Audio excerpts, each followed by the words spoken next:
stick by me. I'll stick by you every day. By me, I'll stick by you.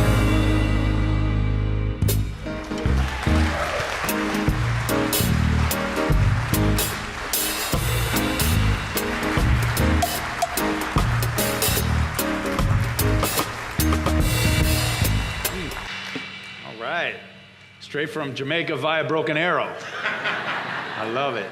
You guys, there's nothing truer, too. That was a beautiful song, and what a great pair the two of you are. What a great family, the Bent family, and also the Benway Caldwells. Thank you for singing and bringing your love and your families before us. It's so touching. I mean, I just feel my heart open. Everyone's hearts just open when you see that and feel that music and the presence of love. And that's what community is all about.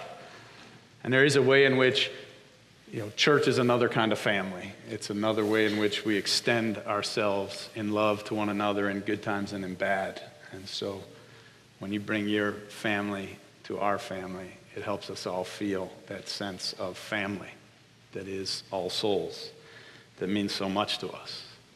Now, we're in the midst of a summer series on life beyond certainty, thinking about the uncertainty of life and how do we deal with that without taking a leap of faith over all that uncertainty and locking ourselves into some dogma or doctrine or something that we may not be able to believe or understand, just in order to sort of calm ourselves from the anxiety of living in a world that is filled with so much uncertainty.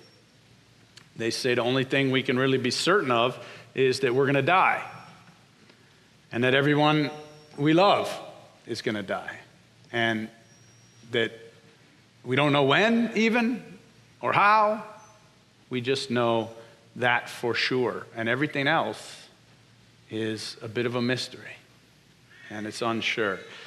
But if you want real proof that life is uncertain, have a child. You know what I mean?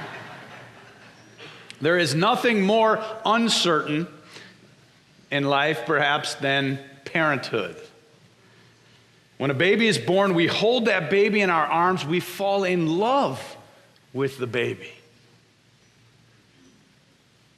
We walk along and we hold that baby, and even when it cries in church, we just love that baby. And we have no honest idea what is going to befall this life which we hold in our arms. We have no way to know what this life is going to bring into the world or into our world. At the time that a baby is born, we are filled with hope. Now, if there was such a thing as a crystal ball, it's possible that nobody would have children.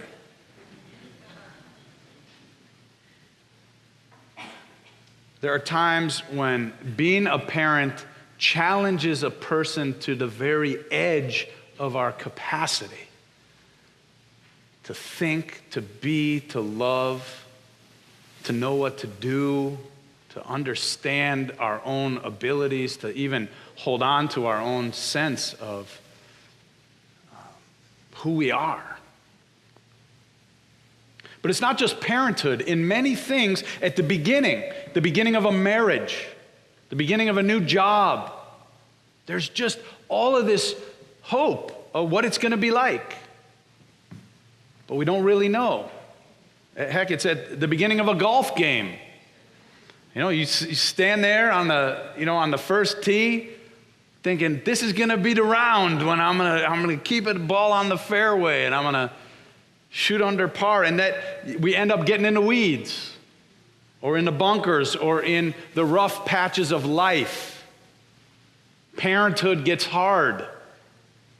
Marriages get strained. The perfect job suddenly doesn't look so perfect after all. Then what do we do? Now, being Father's Day, I want to talk a little bit about how fathers what they typically do, or maybe stereotypically what we expect them to do, is fathers fix things. Most men are either hardwired or socialized, we could debate that, to be problem solvers, to be fixers. We don't get a manual when we become fathers, but if we did, most of us are pretty sure that there would be a whole chapter explaining that one of our primary purposes is to protect our family and to fix whatever problems come up. Or if you're a single mother or two moms, you have to do it all, play all the roles, do all the jobs. It's a heavy burden sometimes, especially because not all problems are fixable. It's one thing to be asked to open a jar or to fix a running toilet or to zip up the back of a dress. But what do we do when we run into a problem that cannot be fixed, solved, or remedied? Now, this begins to get us into the realm of religion or spirituality. I mean, what happens when a doctor runs out of options and they can't cure someone? They call in the chaplain. It becomes a spiritual problem at that point. When the heart cannot be fixed, they call in the ones who help fix broken hearts. When Fred Biletnikoff, the NFL Hall of Fame wide receiver's 20-year-old daughter completed rehab and conquered her addictions to heroin and methamphetamines, he and his wife thought that the worst was behind them. Tragically, the situation took a turn for the worse. After successfully finishing her treatment, his daughter Tracy began counseling teens. She was getting her life back on track. She had a sense of purpose. She had a sense of the future for the first time in a long time. And then a boyfriend that she had met while she was in treatment relapsed, went on a 2-day drug binge. They had an argument, and he hurt her, and she died. Fred, her father, he's wealthy, he's successful, he's lauded, he's physically powerful, but there was nothing he could do to fix the situation. She was gone. So, responding in the most hopeful way that they could, the Biletnikoffs decided the best tribute to Tracy, after they got through the funerals and the grieving, was to create a treatment center for teens. Tracy used to say that it would have been much easier for her to conquer her addictions had she been able to be part of a program that catered to young people instead of to 40 and 50-year-old adults. As a teenager, she could not relate to the others in the program, and she felt that they couldn't really relate to her. The Biletnikoffs established a home for addicted teens in California. It's called Tracy's Place of Hope. And it's truly a sanctuary for 14 to 17-year-old girls. The Biletnikoffs have said, when we walk into Tracy's Place of Hope and see the smiles on all of the girls, it makes the hole from Tracy's death seem not so big. Sometimes her stepmother, Angela, says, it kind of makes it feel like she hasn't gone away. When we can't fix or solve a problem, the question that we must ask next is, how can I bring love to bear in an unbearable situation? You may recall a story like this that happened a a couple of years ago, a man named Abdul Munim Jimad was sitting in a courtroom in Kentucky. It was 2.5 years after his son was killed while delivering pizzas. It was just a few minutes before a judge was finally about to sentence the man who was complicit in killing his son. But before the judge could read the sentence, Jitmod shocked the courtroom by extending his forgiveness to Trey Alexander Relford, who had pleaded guilty for his involvement in the slaying. With tears in her eyes after the father's unbelievable gesture, Fayette County Circuit Judge Kimberly Bunnell called for a break in the hearing. When the court resumed, the man on trial apologized to the father for his son's death. That's when the father and the convicted murderer hugged. Relford, who was on his way to 31 years in jail, in prison, wiping his face with tissues as Jitmod wrapped his arms around the 24-year-old.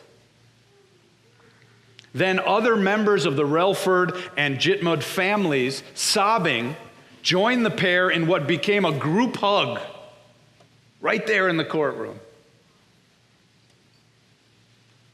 Everyone in the courtroom watched in awe. Sometimes reality is more unbelievable than fiction. Don't worry, the father said, it's over. You have a new chapter in life, a new beginning.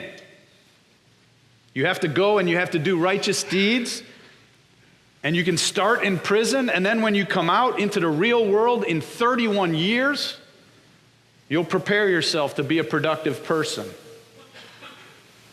Jitmod later told the press that Relford was really astonished by this. I don't think the family was prepared to hear this, he said. Now, despite the forgiveness and the affection, Relford was sentenced to serve more than 3 decades in prison. As the judge said, Jitmod's forgiveness doesn't change responsibility. So in April of 2015, that's when it happened. Authorities say 22-year-old Salahuddin Jitmod was delivering for Pizza Hut at a Lexington, Kentucky apartment complex when he was fatally stabbed and robbed. Afterward, Relford's mother, Gail Cootie Bird, was called to the witness stand. She spoke of her son's history with drugs and acknowledged that the Jitmod family had agreed to a plea deal, and so that her son could likely avoid the death penalty. When it was Relford's turn to speak, he stood and he addressed Jitmod directly, wiping his eyes on the collar of his prison uniform. I do applaud you because it takes a powerful man to know that someone who has hurt them and just get up there and say what you just said. This was after the forgiveness. Relford said, I can't imagine the pain. I can't imagine the hurt that I've caused. He added, thank you for your forgiveness. Talk about bringing love to bear in an unbearable situation. You may be thinking, now, why is Marlin telling us all these heart-wrenching stories on Father's Day?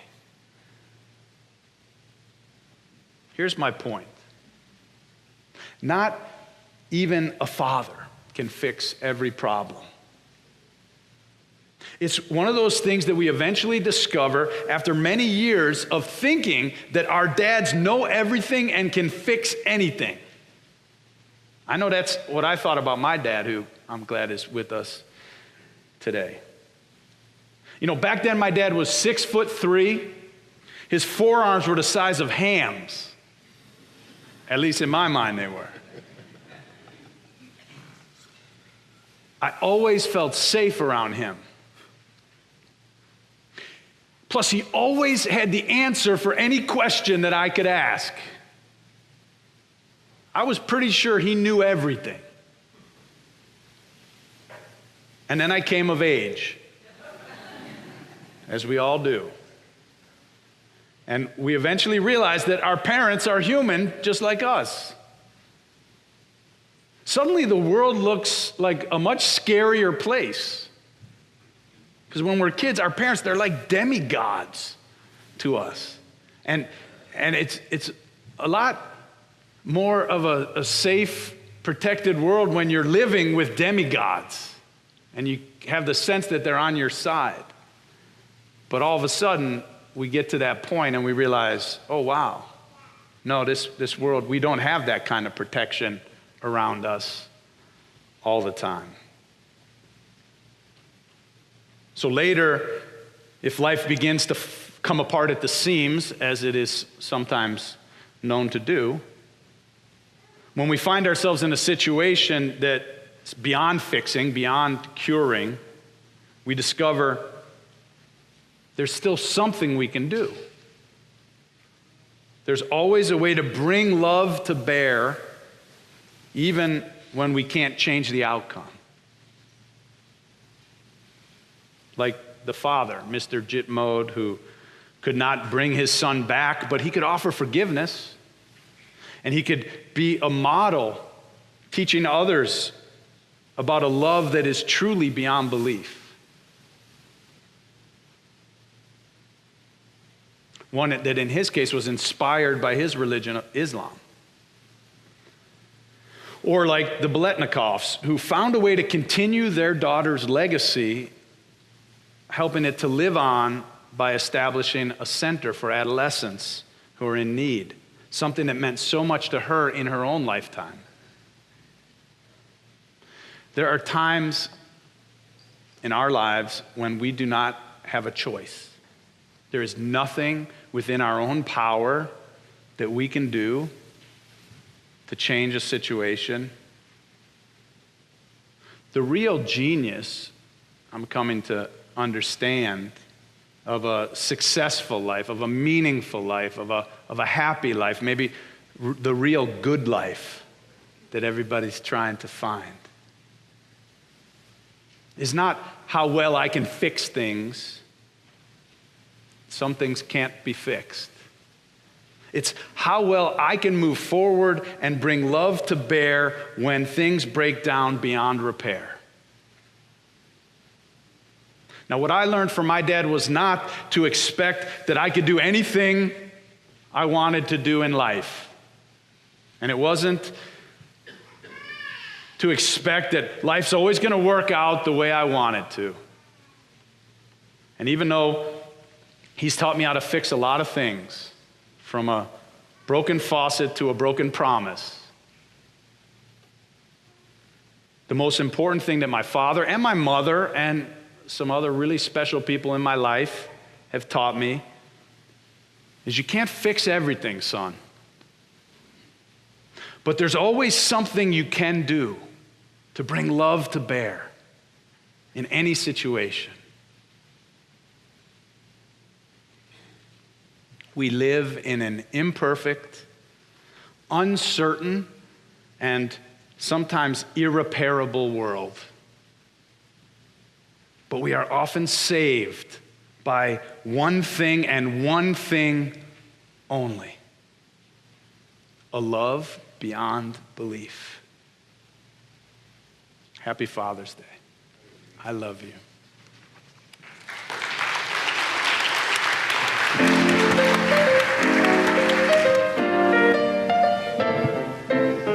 Button up your overcoat when the wind is free. Take good care of yourself, you belong to me. Eat an apple every day, get to bed by 3. Take good care of yourself, you belong to me. Be careful crossing streets, ooh. Don't eat meats, ooh. Cut out sweets, ooh. You'll get a pain and ruin your tum-tum. Keep away from bootleg hooch when you're on that spree. Take good care of yourself, you belong to me.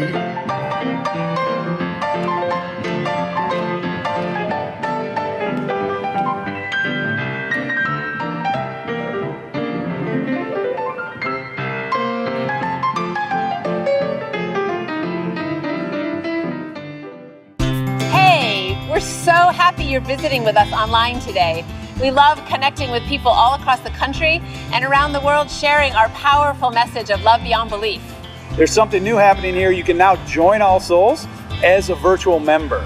Our virtual membership is designed for friends who live outside of Tulsa, Oklahoma, and who want to engage with All Souls in a meaningful way.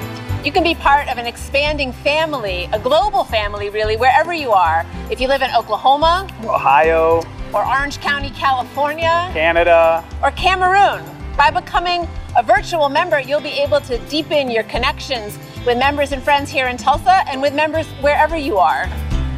Each week, you'll receive special All Souls content tailored for you, our virtual members.